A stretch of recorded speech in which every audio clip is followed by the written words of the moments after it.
గడ్డి పీసులన్నీ, నార పీసులు ఉంటాయి కదా, పీసులన్నీ ఒకదానికి ఒకటి కలిపి చుట్టేసామనుకో, ఏమైంది? దానికి పెద్ద మూకైంది.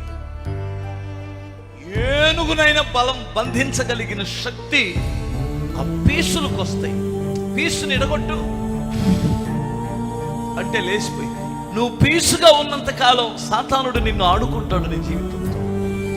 సంఘములో నువ్వు ఎప్పుడైతే అంటుకట్టబడతావో, సంఘానికి దూరం అవ్వకుండా నీకు సపోర్ట్గా సంఘ ప్రార్థన ఉంటుంది. నువ్వు ఎప్పుడైతే మందిరములో నివసించు వారు ధన్యులను ఎందుకన్నాడంటే, నీ వెనక ప్రార్థన ఉంది, నీకు ఒక సలహా ఇచ్చే దైవజనులు ఉన్నారు.